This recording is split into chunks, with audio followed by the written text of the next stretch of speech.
Fama, riqueza, poder. Muitos de nós sonhamos em ter tais coisas ao nosso alcance, mas para muitas pessoas, a fama vem com um custo. Entre a intensa pressão para ter uma determinada aparência, a maneira escrupulosa como os artistas são explorados para lucro e o pesado escrutínio do público, um sério desgaste é frequentemente imposto aos indivíduos sob os holofotes. E talvez seja por isso que alguns celebridades simplesmente desaparecem. Eles se retiram antes que fique demais. Mas também é possível que algo mais trágico ou até sinistro esteja acontecendo nesses casos. Podemos nunca saber a verdade dessas situações. Junte-se a nós no episódio de hoje enquanto examinamos 3 casos estranhos de celebridades que desapareceram.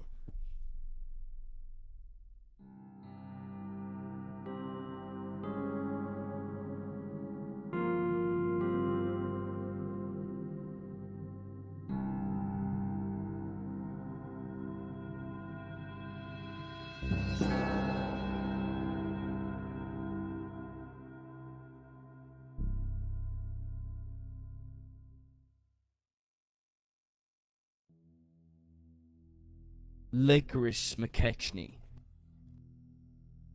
Christina Licorice McKechnie nasceu em 2 de outubro de 1945 em Edimburgo, Escócia.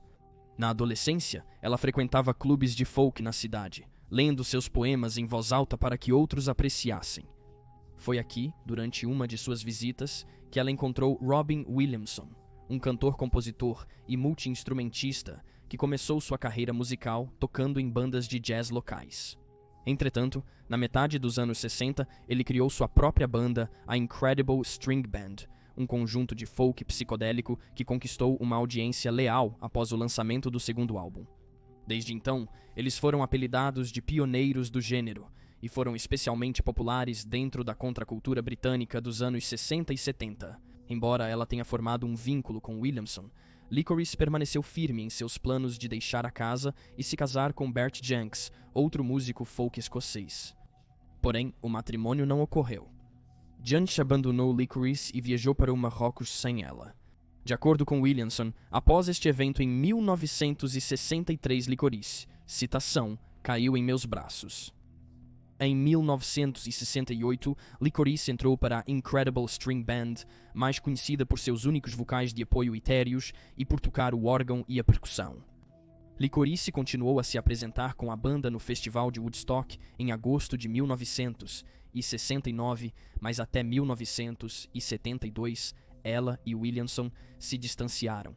E após terminarem o relacionamento, ela também deixou a banda, partindo alguns anos antes do grupo se dissolver em 1974. No entanto, isso não foi o fim da carreira musical de Licorice. Em 1974, como membro da Igreja da Scientologia, ela se apresentou em um concerto realizado pela igreja em East Grinstead, uma cidade em West Sussex, Inglaterra, com vários outros músicos. Depois, ela se mudou para a Califórnia e entrou para a banda Silver Moon. Em algum momento, ela se casou com outro músico chamado Brian Lambert.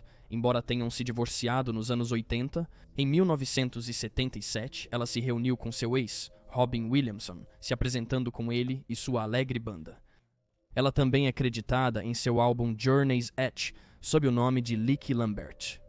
Depois, Licorice se apresentou com a banda de rock inglesa Woody Woodmansey's U-Boat, formada pelo baterista Woody Woodmansey, conhecido como membro do conjunto de apoio de David Bowie nos anos 1970. Licorice era membro da Igreja da Scientologia desde o final dos anos 60, e não era a única. Robin Williamson e Mike Herron, 2 dos outros 3 integrantes da banda, também faziam parte. A única pessoa que não era membro era a baixista e vocalista de apoio Rose Simpson, que lembrou que nunca se comprometeu totalmente com a igreja.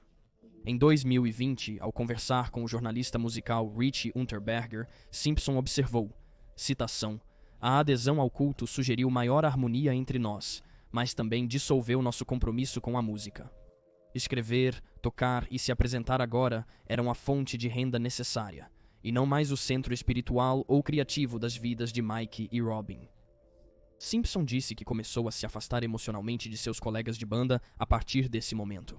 Citação, como eu continuo dizendo, era um estilo de vida em vez de um emprego. E se eles estavam comprometidos com algo e eu não estava, então isso nos separa em níveis sérios. Níveis Simpson sentiu que a igreja era incrivelmente semelhante a um culto, afirmando que sentia uma imensa pressão para se comprometer com a cientologia como seus colegas de banda. Ela acabou se separando da banda no início de 1971, escrevendo que os outros membros da Incredible String Band deixaram claro que eu deveria me juntar a eles em seu compromisso. Eu saí de tudo, da minha casa, do meu futuro com Incredible String Band e das minhas amizades do momento. Ela notou que só saiu porque seus colegas de banda a pressionaram a entrar na cientologia. Depois o rastro de Licorice sumiu. Visitou a família em Edimburgo, 1986, porém seu paradeiro é incerto desde 1990. De acordo com sua irmã, Licorice estava se recuperando de uma cirurgia em Sacramento, Califórnia, naquele ano. No entanto, o jornalista musical Mark Allen escreveu em 2000 que a cantora foi vista pela última vez em 1987, pegando carona pelo deserto do Arizona. A família dela não teve notícias desde então. Não está claro se a família de Licorice alguma vez a reportou como desaparecida. Embora o nome dela possa não ser tão conhecido agora como era nos anos 60 e 70, vale a pena notar que ninguém com tanta fama naquela época conseguiu desaparecer completamente da maneira que Licorice conseguiu. Quando questionada sobre sua ex-colega de banda, Rosie Simpson afirmou: "Nenhum de nós teria escolhido vidas de sucesso financeiro, e eu não acho que Lic teria também. Então, ela provavelmente aceitaria quaisquer direitos autorais devidos. Até onde eu sei, ela não fez isso. Então ela ou não está viva ou não faz parte de nenhuma sociedade que dependa de dinheiro. Então ela está distante da vida comum? Então." Ela também acrescentou: "Duvido que ela teria escolhido, à medida que envelhecia como eu, se isolar completamente de sua irmã e família. Da última vez que eu vi, 1 ou 2 anos atrás, ela ainda era desconhecida para eles. Sei que pessoas afirmam conhecê-la, e me enviaram uma suposta foto, mas não posso dizer que a reconheci." Licorice continua desaparecida.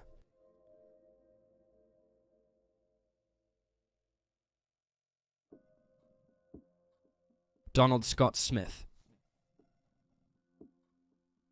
Nascido em 13 de fevereiro de 1955 em Winnipeg, Manitoba, Canadá, Donald Scott Smith, mais conhecido pelo seu nome do meio, era um músico talentoso desde cedo, onde começou a estudar guitarra antes de passar para o baixo aos 12 anos de idade. Não demorou muito para que ele tivesse sua grande oportunidade quando, enquanto estudava na Universidade de Manitoba, foi abordado por Paul Dean, o guitarrista principal de uma banda de rock canadense recém-formada chamada Loverboy. O baixista original havia desistido pouco depois de começarem a fazer shows, e Scott aproveitou a chance para viver seu sonho. Loverboy foi rejeitado pelas grandes gravadoras americanas, mas em 20 de março de 1980 assinaram com a Columbia Records do Canadá, pertencente à Sony. O álbum de estreia homônimo da banda foi lançado apenas 5 meses depois e lançou o grupo ao estrelato, vendendo mais de 1 milhão de discos apenas no Canadá. Após o sucesso do álbum, eles fizeram turnê com nomes como ZZ Top e Def Leppard, e no outono de 1981 lançaram seu segundo disco, Get Lucky, enquanto apoiavam a banda Journey. Get Lucky tornou-se o disco mais vendido do grupo nos Estados Unidos da América e vendeu mais de 4 milhões de cópias. Posteriormente, Loverboy recebeu vários prêmios Juno em reconhecimento às suas realizações como grupo. Além de ser o baixista da banda, Scott também era compositor, sendo creditado como coautor de várias músicas do Loverboy, incluindo o hit de 1983 Lucky Ones. Por vários anos, o Loverboy surfou na onda do seu sucesso, mas em meados dos anos 80, a tensão aumentou entre o vocalista Mike Reno e o guitarrista Paul Dean. Em 1987, a banda lançou seu quinto álbum com desempenho ruim inesperado. Em 1988, o Loverboy se separou, principalmente por conflitos entre Dean e Reno. Após a separação, Scott juntou-se à banda Dangerous, junto com Reno, e trabalhou brevemente como DJ de rádio noturno. Loverboy se reuniu brevemente em 1991. A banda se reuniu para um concerto beneficente e 2 vezes mais na década de 1990 para fazer turnês.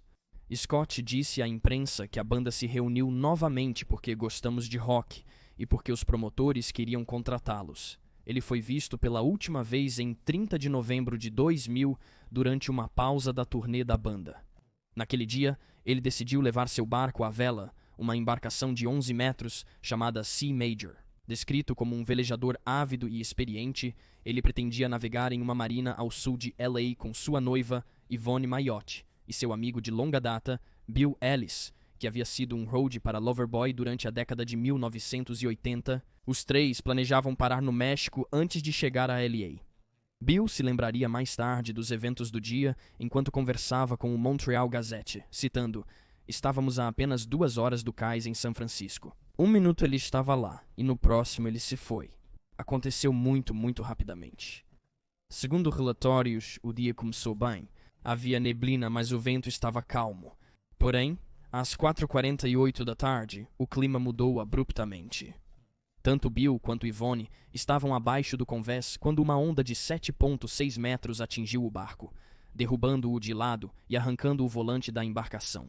Bill declarou: "Eu desci para trocar minha roupa de mau tempo para poder aliviar Scott, e então a onda atingiu, e o barco tombou de lado. Em questão de segundos, eu voltei para cima e Scott tinha desaparecido. Nós voltamos, mas não conseguimos encontrar nenhum dos destroços, almofadas ou o mastro do homem ao mar." 20 minutos após o chamado de socorro do Major do Mar, um helicóptero da guarda costeira chegou. 2 barcos chegaram ao local 10 minutos depois. Não havia sinal de Scott, e as condições climáticas piorando significaram que a busca teve que ser interrompida prematuramente. A busca por Scott, vivo ou morto, prosseguiu no dia seguinte, mas a guarda costeira a encerrou naquela tarde. Bill, junto com seus amigos e família, contratou uma equipe particular para continuar procurando até domingo. Infelizmente, o homem de 45 anos declarado desaparecido foi presumido morto e não deixou rastro. Ele deixou para trás 2 filhos pequenos, além de sua noiva. Em 2007, Mike Reno, vocalista do Loverboy, lamentou a perda de um de seus melhores amigos. "Não pensava em seguir com a banda. A última coisa que eu sentia vontade de fazer era cantar músicas que Scott e eu e os meninos tocávamos juntos há 22 anos naquele ponto." Ele disse que foram tanto o tempo quanto as mensagens de apoio dos fãs que o ajudaram a voltar a tocar música novamente, com os fãs afirmando que seria uma dupla tragédia se o Loverboy parasse de fazer turnês.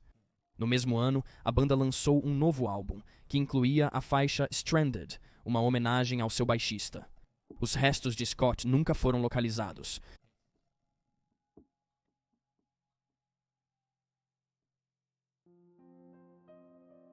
Elenia Carisi nasceu em 29 de novembro de 1970 em Roma, Itália. Ela era a filha mais velha de Albino Carisi, um famoso cantor e ator italiano que vendeu mais de 25 milhões de discos, e Romina Power, uma atriz e cantora nascida em LA e a segunda filha de proeminentes atores da era de ouro de Hollywood, Tyrone Power e Linda Christian. Elenia iniciou sua carreira de atriz ainda jovem. Quando ela tinha 13 anos, estrelou com seus pais em um filme chamado Champagne no Paraíso. 6 anos depois, ela se tornou a viradora de letras na versão italiana do programa Roda da Fortuna. Apesar do estrelato em seu sangue, Elenia não parecia se dedicar muito à atuação ou ao canto. Em vez disso, ela queria se tornar uma romancista. Ela se mudou para Londres, Inglaterra, e começou a estudar literatura no King's College, onde se destacou por ter as melhores notas da turma.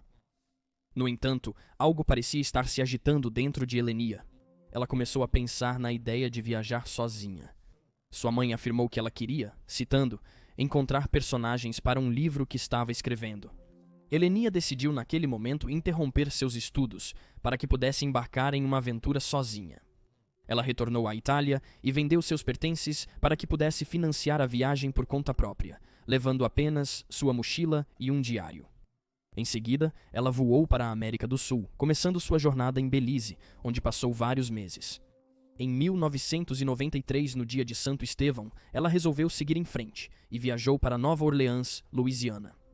Em Nova Orleans, Elenia ficou no agora extinto La Dale, um hotel localizado na 749 Charles Street, no bairro francês da cidade. Segundo a rede Doi, ela estava no hotel com um músico de rua de 54 anos que conheceu na cidade no verão de 1993. Naquele tempo, ela estava de férias com os pais em Nova Orleans. Enquanto eles seguiram para a Flórida, ela ficou para pintar e escrever. Contudo, fugiu para a Flórida 2 dias após, alegando que 2 homens tentavam drogá-la e matá-la. Não parecem haver mais detalhes sobre este incidente. Elenia teve o último contato com sua família em 1º de janeiro de 1994, quando ligou para seus pais. Foi vista pela última vez em 6 de janeiro. A equipe do hotel disse que ela partiu por volta do meio-dia e não retornou. Ela deixou tudo para trás, inclusive sua mochila e passaporte. O homem com quem ela estava hospedada permaneceu no hotel até 14 de janeiro, quando tentou fazer o check-out e pagar a conta usando cheques de viagem feitos em nome de Alenia. Por semanas, Alenia não foi vista nem ouvida. Os pais dela a reportaram como desaparecida em 18 de janeiro. Os esforços policiais para encontrá-la foram infrutíferos, deixando sua família com mais dúvidas que soluções. Então, no final de janeiro, um segurança que trabalhava no Aquário Audubon das Américas veio a público para afirmar que havia visto a jovem na noite de 6 de janeiro. Ele afirmou ter encontrado ela por volta das 23h30 no Parque Waldenburg, na margem oeste do rio Mississippi, onde ela estava sentada em um pier. Ele descreveu a mulher como loira, de 18 a 24 anos, vestindo uma jaqueta e um vestido floral. Ele disse a ela que ela não podia estar no parque fora do horário, e ela supostamente lhe disse, abre aspas, não importa, eu pertenço ao rio. Ela então mergulhou na água e nadou em direção ao centro.